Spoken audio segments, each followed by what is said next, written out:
Kamusta pong muli mga kababayan, mga katambay, nagbabalik pong muli ang inyong lingkod, si Katambay Manong po. Samahan niyo pong muli ang inyong lingkod, magkomentuhan po tayo. Bago po tayo mag-umpisa, magandang umaga po muna, tanghali, hapon, gabi, madaling araw po sa ating lahat. Saan man sulok ng bansa, tayo naroon at ganoon din po saan man sulok ng mundo po mga kababayan. Naway maingatan po tayo. Ito po, sumagot na po ang Pangulo mga katambay dito po sa aligasyon po na pinasabog po ni Congressman Ungab at ni dating Pangulong Duterte about po sa ginawa po ng Kongreso, lalo po sa BICAM, yung mga ginawa po nila ng mga blanco, marami pong blanco doon na nasuri o nakita ni Congressman Ungab mga kababayan na ipinasa nila ito at dinala po at pinapirmahan sa Pangulo. Pero sabi nga po ni Congressman Ungab at ni dating Pangulong Duterte, bakit ito nakalusot sa BICAM mga kababayan? Hindi po pwede ito. At sino ang naglagay? Sino kaya ang naglagay ng mga blanco para po pirmahan ng Pangulo? Yung mga blanco ron, sino kaya naglagay? Yun ang dapat alamin. Sino ang mga naglagay ng numero doon sa blanco? At yun ay bawal na bawal, di po ba? Painggan po natin ang Pangulong Marcos at syempre po, painggan po natin lahat, pati po ang nasa kamera mga katambay. At meron purong isang congressman na kasama po sa BICAM cameral po na ginawa po nila ng 2025 budget. At painggan din po natin yung tagapagtanggol din po ng Pangulong Marcos mga katambay.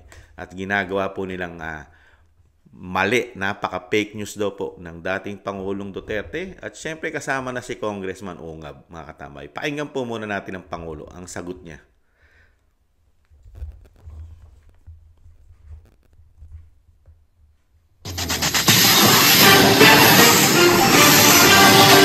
Narito na ang PTV Balita Ngayon.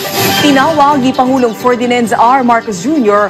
na kasinungalingan ang paratang na may naiwan umanong blanco sa ilang bahagi ng 2025 national budget.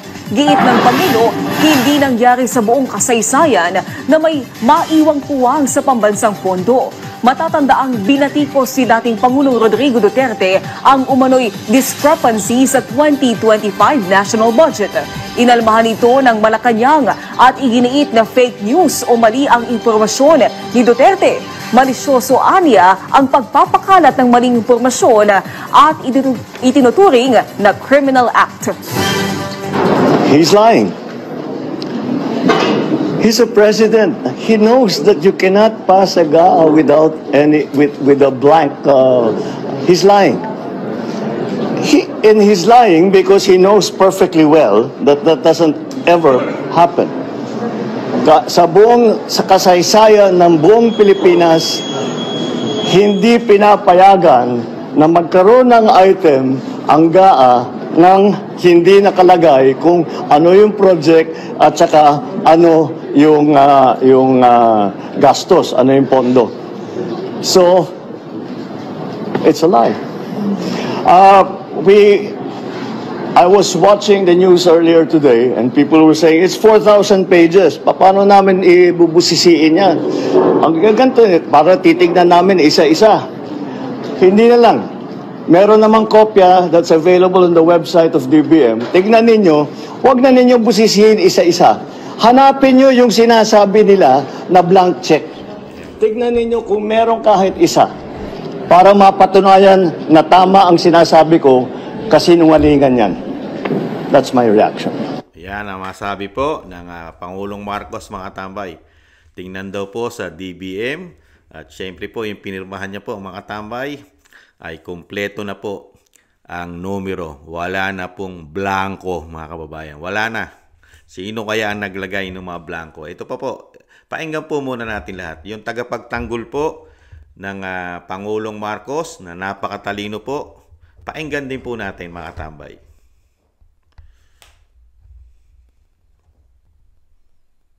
Putol-putol yan o may kulang, that is not a valid budget for implementation as law. kung sa batas na yan, lumabas na yan ng blanco-blanco, either it could be filled up before or after. Yun yung terribly wrong. Kapag blanco, yun nasa batas. Si Digong ang nagsabi niyan. Mga DDS, makinig kayo. Si Digong ang nagsabi nito. Yun. Marami nang kulang na blanco. So the assertion is this. Yung GAA, yung ating General Appropriations Act, yung batas tungkol sa ating budget, ay illegal because yung pinanggalingan niya na BICAM report ay incomplete. So, illegal because of that. Yun yung sinasabi ni Digong, yun yung sinasabi ni Congressman Unga. Pupuntahan niya natin yung provisions. Tingnan natin, blanco nga ba sa GAA? Ito yung GAA, General Appropriations Act Fiscal Year 2025. Malinaw ha, tingnan natin kung blanco. Blanco, tanim intriga ka, Digong, pawalang niya mo.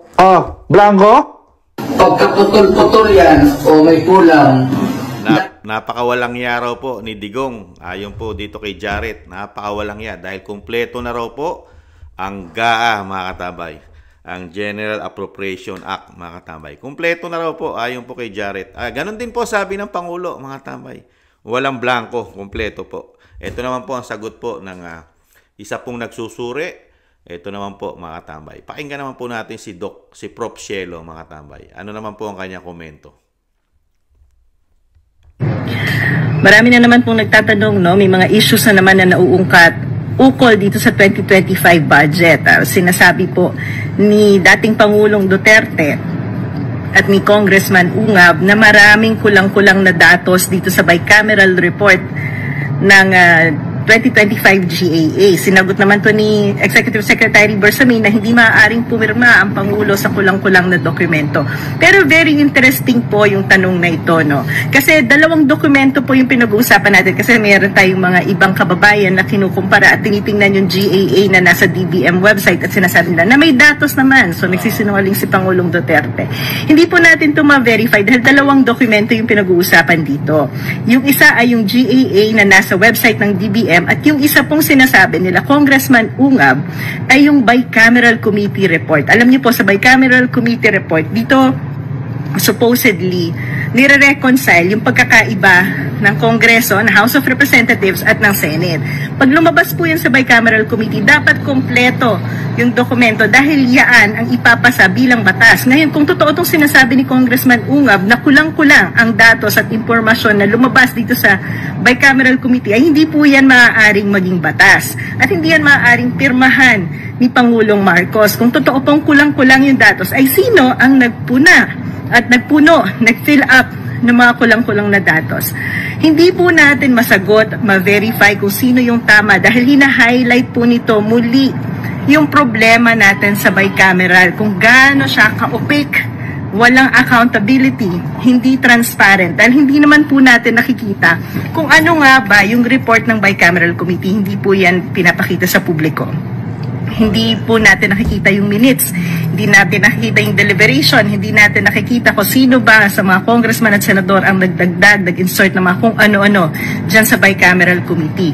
Kaya kung totoo itong sinasabi ni Congressman Ungab, ay maaaring hindi nga valid ang pinirmahan ni Pangulong Marcos dahil kung kulang-kulang yung Bicameral Committee, hindi nga pwedeng magpasa yung Senado at Kongreso ng kulang-kulang na batas at hindi maaaring pumirma ang Pangulo ng kulang-kulang na batas. So sino ang nag-fill up ng mga blankong ito kung totoo yung sinasabi ni Congressman Ungab?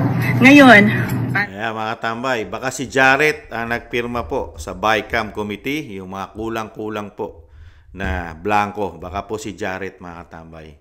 Nakita niyo po, magkaiba po yun. Yung sa GAA po, kompleto na.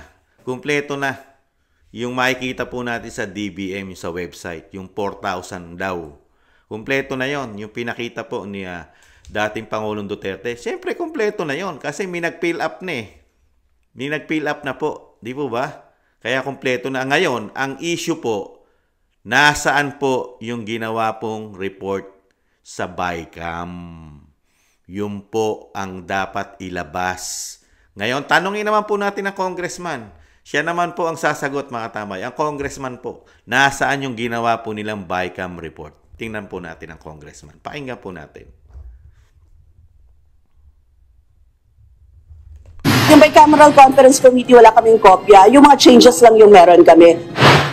Kabilang si House Assistant Minority Leader Gabriela Women's Party List Representative Arlene Brosas sa House Committee on Appropriations. Malaki ang bahaging ginagampanan ng House panel sa preparasyon at pagrepaso ng pambansang pondo sa pamamagitan ng mga pagdinig sa panukalang pondo ng iba't ibang kagawaran at ahensya ng pamahalaan. Gayunman, hindi kabilang ang kongresista sa Bicameral Conference Committee na binubuo ng mga itinalagang senador at kongresista upang i-reconcile ang magkakaibang probisyon sa General Appropriations Bill na ipinasa ng Senate at House of Representatives.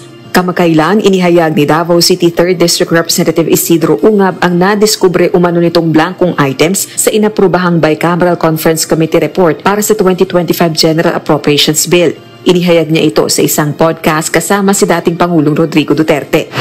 Yung Bicameral Conference Committee report, pinirmahan kahit may mga nakikita tayong blanco. These are not, I would say, ordinary figures because these figures will reach to billions of pesos. Kung isa-isahin natin, I think 13 pages pa yung nakita ko na blanco at saka pati na yun sa unprogrammed appropriations. Tanong ng kongresista, bakit nilagdaan ng BICAM members ang isang depektibong BICAM report? Bakit din anya ito ni-ratify o pinagtibay ng Kongreso at bakit umabot na nilagdaan ng Presidente ang isa umanong depektibong 2025 General Appropriations Act? Ang sinasabing blank items ay inilabas rin ni Congressman Ungab sa social media. Naka-highlight din ang mga item na ito. Ayon naman kay Congresswoman Brosas, wala rin siyang kopya ng sinasabing BICAM report. Matagal na ring pinapanawagan ng Makabayan Block Solons na gawing transparent ang nangyayaring proseso sa BICAM. Matagal na naman namin sinasabi yun na yung transparency sa bicameral conference. Dapat transparent talaga yun. Dapat kita ng taong bayan in every step of the way kung ano yung ginagawa, ano yung binabago, ano yung from previous to now. Dagdag pa ni Congresswoman Brosas, pag-aaralan nila ang issue kaugnay ng blankong items na ito. Samantala, wala pang pahayag na inilalabas ang mga kongresistang kabilang sa BICAM. Subalit na una ng pinabulaanan mismo ni Pangulong Bongbong Marcos Jr. na may anomalya sa nilagdaan nitong 2025 General Appropriations Act. Rosa Licoz, UN. Yan po ang pagkakaiba, mga tambay. Yan po ang pagkakaiba ng dating Pangulong Duterte at ng bagong Pangulo po na Ferdinand Marcos Jr. Nakita niyo po, antimano po nagsalita siya na daw ang kanyang pinirmahan pong budget, ano sabi niya? Sinungaling daw po. Fake news, sinungaling, napakasinungaling daw po ng dating Pangulong Duterte, mga katambay. Pero ang mga congressman po ang gumawa sa BICAM ay wala pa pong sagot, mga katambay. Halos, isa pa lang po ang sumasagot. Excuse me po, mga katambay. Isa pa lang po sumasagot, si Arlene Brosas. Ang sagot po ni Arlene Brosas ay wala po siyang hawak. Wala po siyang hawak na yung ginawa po ng BICAM. Wala siyang hawak na report, mga katambay. Grabe. At hindi po parehas, mga katambay. Wala. Hindi po ito nakikita sa website. Katulad po ng DBM, mga katambay. At nahandun po, makikita natin pati po ang GAA. Ang ginagawa pong BICAM ay napakasikreto po sa taong bayan. Sino po ang tanga? Sino po ang sinungaling, mga kababayan? Ang dating Pangulong Duterte o ang mga congressman, mga katambay? Ang institusyon ng Kamara, lalong-lalo na ang grupo ng BICAM. Sino ngayon? Sino ngayon ang paniniwala ng taong bayan? Yung nagtatago ng sekreto ng kanilang ginagawa sa BICAM Committee? Mga kababayan? O yung dating Pangulong Duterte na nagsasabi na ginagawa nila, mga kababayan, na nabibisto po ang ginagawa po nila. Kilalaking numero, nakablanko, pati ang unprogram, blanko. Lalagyan na lang nila. Kaya yun ang tanong po sino ang naglagay ng mga numero na yon para doon kay Pangulong Marcos para pirmahan niya? Sino kaya? Si Jarrett? Dahil mismo si Jarrett, fake news daw po. At maintriga talaga.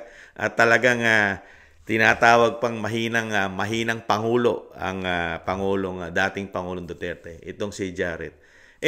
Nakita na Hindi ba ikaw bopols? Hindi ka ba gago? Di ba? Tapos na, nagawa na nila ng paraan. Nung isinumiti na nila sa Pangulong Marcos, meron na naglagay. Yan po ang sinasabi ni dating Pangulong Duterte at ni Congressman Ungab. Sino ang mga naglagay dyan? Yung mga nakablanko. Magkano ang inilagay nila dyan? At yan ay bawal sa batas. Naaprubahan mo yan dito sa Kongreso.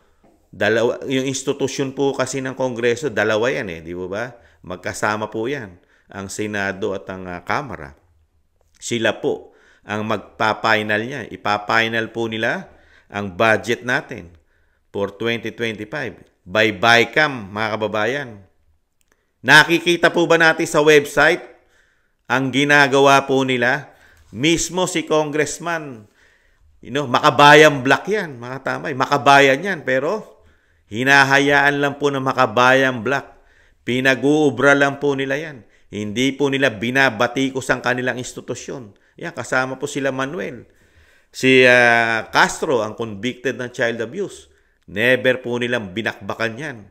Naisa publiko na po yan at ilagay na po sa website yan katulad po ng DBM na nakikita po ng taong bayan ang ginagawa po nilang pagbabudget lalong-lalo po sa BICAM. Sino po ang sinungaling sa tingin nyo? Ang dating Pangulong Duterte o ang Pangulong Marcos na nagbigay na agad siya na tiwalang-tiwala siya sa institusyon ng kanyang pinsan?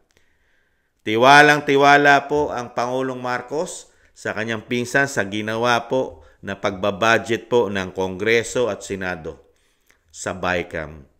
Sino po ngayon ang lalabas na tanga at gago at sinungaling at fake news? Sino kaya? Sana po ito, dalhin po ito sa Supreme Court. Sana dalhin po ito ni Congressman Ungab para po ito mabusisi ng Supreme Court. Para malaman po natin kung magiging parehas po ang magiging investigasyon. Lalabas naman po ang totoo nito, mga kababayan. Kasi, nakasarado Ayaw nila ipakita sa publiko ang ginagawa nila sa BICAM. Tanging Supreme Court lang po ang makapagpapalabas po nito. Korte Suprema po. Kailangan po ilabas nila ang kanilang ginawa sa BICAM, ang kanilang mga pinirmahan. Kailangan po ito maimbestigahan ng Supreme Court, mga kababayan. At lalabas po rito yung sinasabi nga po, ang komento ko nga po, lalabas po rito katotohanan kung sino po talaga ang gago, tanga, at sino ang sinungaling na lalabas. Kaya lalabas po rito ang katotohanan. Ang isa lang pong napakahirap. Antimano po nagpapahayag agad ng Pangulong Marcos na wala pa siyang investigasyon. Ang inimbestigahan niya lang po, yung pinirmahan niya. Yung pinirmahan niya, yung GAA. Di ba? Dahil nandun na po lahat ng budgeting Di ba? Pirmado niya, nakumpleto na numero. Hindi man lang niya inalam itong ginagawa po ng institusyon, yung Kongreso, saka ng Kamara. Dahil yan po ang talagang inuungkat at talagang pinakikita pa ni dating Pangulong Duterte bakit pinag-ubra ito. Kasi hindi magiging batas ito pagka ganun ang ginawa ng Kamara at ng Senado. Hindi po pwedeng maging batas. Criminal yan. Criminal act yan. Di ba? Yan din po sinasabi po ng korte ng Pangulo, ng opisina po ng Pangulo. Lalong-lalo po ni Secretary Bersamin, Executive Secretary. Criminal act daw po ang ginawa ni dating Pangulong Duterte. Yan, sampahan nyo po ng criminal act ngayon. Ang dating Pangulong Duterte nang magkabistuhan na po, magkaalaman na, magkalabasan ng mga dokumento kung sino talaga ang nagsasabi ng totoo o gumagawa ng anomalya sa ating bansa. Di po ba, mga kababayan? Yan, tingnan po natin. Napakalinaw po. 2 papel po ang pinag-uusapan dito. 2 papel. Yung papel na tapos na, napirmahan na ng Pangulo, yung budget natin for 2025, kumpleto na at meron na naglagay ng mga numero, doon daw po sa blanco. Ngayon, yung papel na galing naman yung isang papel dito sa inaprubahan naman po ng dalawang institusyon ng Kamara at Senado, BICAM, yung papel na yon ang may malaking issue. 'Di ba? Kulang-kulang, maraming blanko. Bago nila isumiti sa Pangulo ang pipirmahan, ang GAA, 'di ba? Ay tapos na. Meron ng mga numero ang mga blanko. Ang kailangan natin makita ngayon, taong bayan, nasaan ngayon yung report na ginawa ng Kongreso at ng Senado BICAM para malaman po ng taong bayan kung sino ang nagsasabi ng totoo. Ang dating Pangulong Duterte, si Congressman Ungab, o ang Pangulong Marcos, o ang mga congressman at senador na kasama sa BICAM. Mismo si congressman ng Makabayan Black na si Arlene Brosas, nagsasabi na siya, wala siyang hawak na dokumento.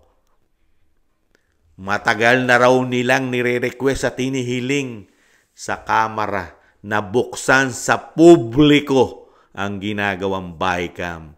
Ang tanong ngayon ni Juan de la Cruz at ni Kamanong, sino ang nagsasabi ng totoo? Sino ang may tinatago sa Pilipino? Sino ang gumagawa na anomalya sa pera natin? Totoo kaya ang pasabog ng Vice President na talagang 2 tao lang ang kumukontrol ng pera natin sa Kamara? Sa Kamara, 2 tao lang. Hindi natin alam sa Senado kung ilan ang kumukontrol doon. Sa Kamara, 2 tao lang daw. Ang pinsan ng Pangulo. Kaya dito, tiwalang-tiwala po. Ngayon, napatunayan po natin na malaki pala talaga ang tiwala. Napakalaki po pala talaga ng tiwala. 100% po pala ang tiwala ng Pangulo sa kanyang pinsan at sa institusyon po ng Senado at ng Kongreso. Napakatiwala po. Wala pong bahid. Wala siya nakikitang bahid anomalya na ginagawa po ng institusyon po ng pinsan niya na ang speaker po ay ang kanyang pinsan. Malinis na malinis po ang mga budhi ng mga congressman, lalo po ang institusyon po ng Kamara at Senado. Lalong-lalo po ang grupo ng BICAM Committee. Itong mga grupo na ito, mga congressman at mga senador. Napakalilinis po na kanilang budhi, mga tambay. Walang itinatago sa Pilipino. Walang sekreto. Kaya nga po hindi natin nakikita ang ginagawa nilang report sa BICAM, sa pondo po ng ating bansa. Sila lang po ang nakakaalam. Yung mismo na congressman na Makabayan Black pa, napakayaw-yaw po ng yaw-yaw yan at galit na galit po. Sa mga Duterte yan, galit na galit po yan at gustong pabagsakin po nila. Pero sila mismo ang pasabog at sinabi po ni dating Pangulong Duterte at ni Congressman Ungab ay mismo pati siya ay walang masabi, walang masagot. Hindi niya masagot ng direkta kung ano nangyari sa BICAM kasi mukhang may tinatago silang malaking sekreto sa BICAM, mga kababayan. Napakalaking sekreto po yata. Napakatagal na panahon. Ngayon, magtatatlong taon na po sila nagbabudget, mga katambay. Gaano kaya kalaki ang mga sekreto nila itinatago sa atin, mga katambay? Gaano kaya kalaki ang nilalagay nila doon sa mga blanco? Magkano kaya ang nilalagay nila kalalaki sa mga blanco para makita at mapirmahan ng Pangulo, mga kababayan? Kaya dito po, ginagawa pong tanga at bobo ni Jared at ng Pangulong Marcos, ginagawa pong tanga at bobo ang mga Pilipino. Ang pinag-uusapan po dito ay 2 dokumento. Dokumento ang pinakamabigat, yung ginawang dokumento ng Kongreso at ng Senado, BICAM. Yan po ang malaking issue. Yan ang dapat imbestigahan. Dalhin po sana sa Supreme Court ang usapin na yan. At nang magkahiyaan na po, at yung sinasabi po ng palasyo na kriminal Criminal act yan. Yung ginawa ni dating Pangulong Duterte, pwede siyang kasuhan ng krimen. Ay kasuhan nyo na po ang dating Pangulong Duterte at si Congressman Ungab. Secretary Bersamin, dati po kayong Supreme Court Justice. Alam nyo po ang batas. Bakit po? Huwag na po kayong magpatumpik-tumpik. Kasuhan nyo na po ang dating Pangulong Duterte na magkalabasan na po ng katotohanan. Hindi po pwedeng kasuhan nyo sa mainstream media lamang. Release lang kayo ng release na mali at fake news at sinungaling ang dating Pangulong Duterte. Dalhin nyo po sa tamang forum, proper forum, dalhin nyo. Kasuhan nyo na magkaalaman na kung sino talaga ang korap, kung kaninong gobyerno ang napaka-korap, sinong gobyerno na humahawak ng gobyerno natin ang pinakamaraming korupsyon na tinatago at sinisikreto sa Pilipino. Di ba mga tambay?